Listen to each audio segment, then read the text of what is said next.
It's time for health this morning. Dr. Kuti Olatunde, medical practitioner. He's worked in both private and public sector with a keen interest in public health. And he'll be sharing things we need to know about colon cancer, the signs, symptoms, and so much more. I particularly, for one, wanted to find out a bit more about that, but I didn't Google it. Well, it's great that Dr. Kuti is here very timely to talk to us about colon cancer. Good morning, Dr. Kuti. Good morning. Pardon Good me. morning. Yes, it's great to have you this morning. How are you doing? Same. I'm fine. I'm fine. All right. Same, So what? same. I'm happy to be here as well. All right. Happy to have you also. So we're talking colon cancer this morning, right? Okay. Let's get straight to it. What is the colon? What is colon cancer? Okay. Colon is what we generally known as the large intestine. I'm very sure a lot of people know what the large intestine is. So colon is part of the gastrointestinal tract. So it's called the large intestine. And basically, the main function is to help store fecal matters. That's our stool. It absorbs a lot of water, absorbs nutrients, and also absorb a lot of vitamins in the body. So cancer is when you have an abnormal growth within the lumen of that colon, of that large intestine. So that's what colon cancer is. All right. So what are the causes? What causes that abnormal growth? Okay. Actually, there's no exact causative factor. All we have is risk factors. So when you're exposed to certain risk factors, there's high chance of you having colon cancer. So the risk factors are things like being a male gender is a very big risk factor. At a certain age, from about 50 and above, it has been shown that there's increased risk of colon cancer in males that are 50 years and above. People that eat a lot of fatty foods, a lot of red meat, they take alcohol a lot. People that smoke, and obese individuals, so they are at risk of having colon cancer. As well, there's very strong family history. So if someone has a family history or a previous history of a polyp, what polyp is like a tree-like growth in the colon. That is not cancerous, but it can lead to cancer. So if there's a family history or that individual already has a previous history of such growth, those are risk factors that can lead to colon cancer. All right, then, so what are the symptoms? After this, like you said, you can see high risk factors, or these are the things that could cause it, since there is nothing so specific. But what are the symptoms? What can you see that will make you know that probably that could be something that one might have? Okay, the symptoms depends on which part of the colon is affected. So we have a part of the colon that's called ascending colon, is usually on the right side of the abdomen. We have a part that is called the descending colon, which is on the left side of the abdomen. Depending on where the tumor is, you present with different symptoms. So most times it's usually asymptomatic, like the person doesn't even know until it's advanced. But the common things that we find out are things like passage of bloody stool, the person suddenly start losing weight, the person can be constipated, the person is weak and tired constantly, then the person can feel like mass in the abdomen, like a swelling. You touch it, it's hard, you start growing the abdomen. Sometimes also diarrhea can be an early sign, so the person goes to toilet more frequently. And also you can have a sensation of incomplete emptying of your bowel. So you go to the toilet, you finish stooling, you find out that you still want to stool. So those are common symptoms that you can pick early for colon cancer. All right, then the one that people want to know now, is there any possibility of a cure? Is there any way it can be managed? What does it, I mean, curative and panacea, is there anything that can be done in that regard? Yes. The good news is that colon cancer can actually be cured if it's picked very early.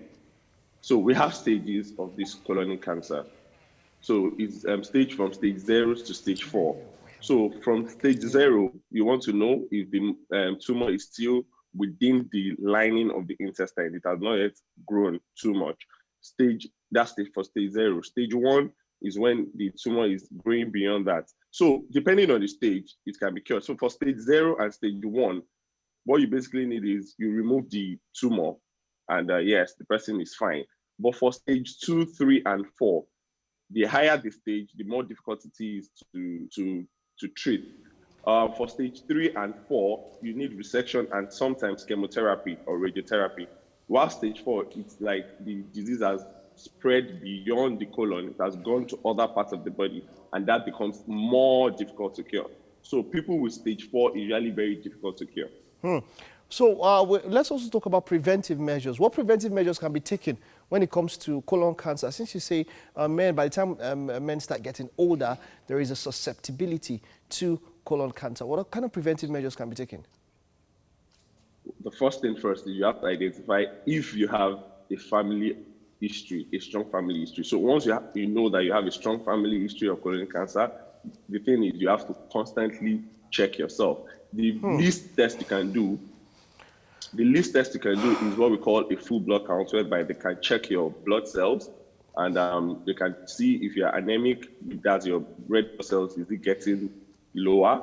Then also you can do a fecal blood test, that they can check whether there's blood in your stool.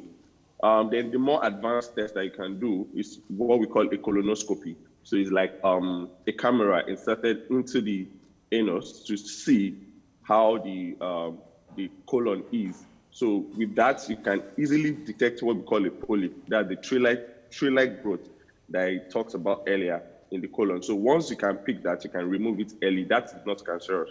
So those are basically the early tests you can do to that detect. can do.